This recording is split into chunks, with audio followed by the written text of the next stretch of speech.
It turns out that the reports about Prince Harry's Archwell Foundation being delinquent and not having filed properly is erroneous, uh, and that indeed the fees and paperwork had been submitted properly last year, and so the charity is no longer listed inappropriately. It's no longer considered to be delinquent, and a spokesperson for the Archwell Foundation said, "We have diligently investigated the situation and can confirm that the Archwell Foundation remains fully compliant and in good standing."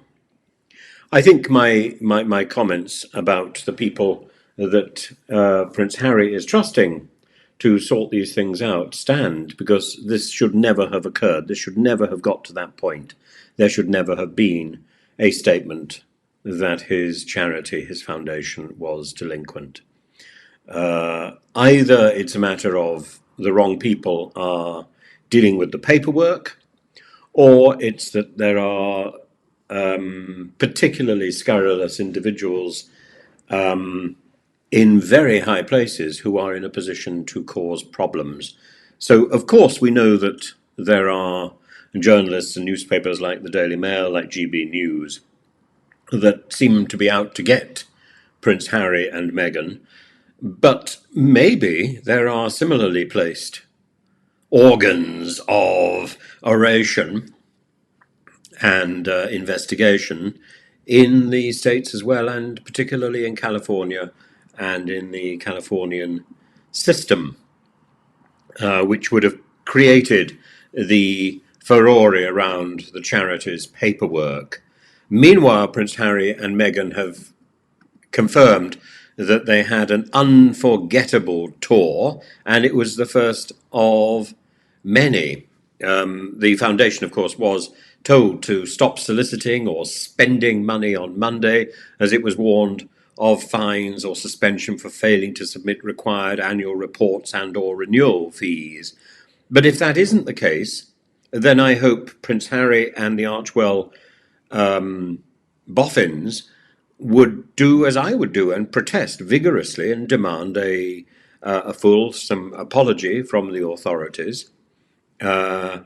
And indeed, I would have thought, probably, given the fact that there is a $200 renewal fee payment, which was said not to have been received, I would demand it back. I would demand that back in compensation.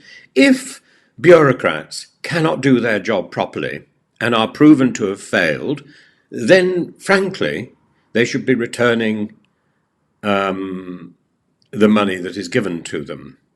It simply isn't enough to say, okay, we've now found your paperwork, you can relax. It's extraordinary. When you telephone these boffins, no matter who they are, whether it's a debit card organization or a credit card organization or a telephone, they then want to turn it round, having gone through their security checks, which are designed to intimidate, and then they say, so how can we help you?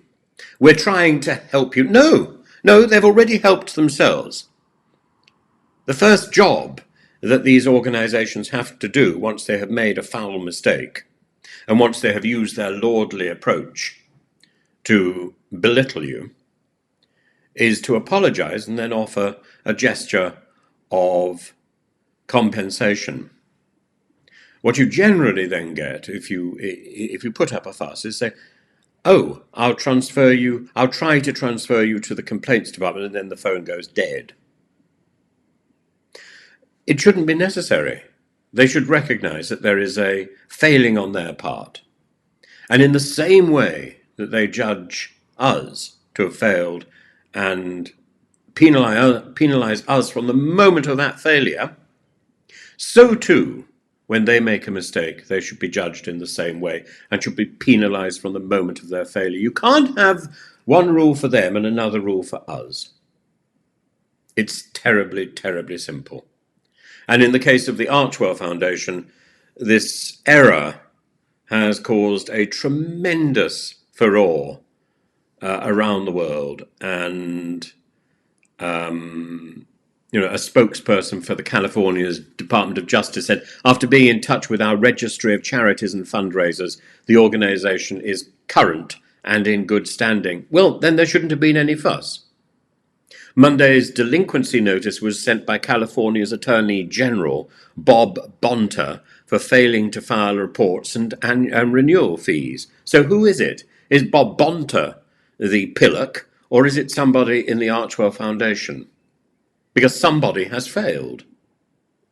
And according to page 6 of their guidance, an organisation that is listed as delinquent is not in good standing and is prohibited from engaging in conduct for which registration is required, including soliciting or disbursing charitable funds. Well, the charity wasn't delinquent, or it was inappropriately declared to be delinquent, so there should be some response from the authorities beyond simply saying, "Oh, you're fine now." No. And the business world, the world of authority, needs to wake up and recognize this fact. We have to stand up to this sort of bullying bureaucracy.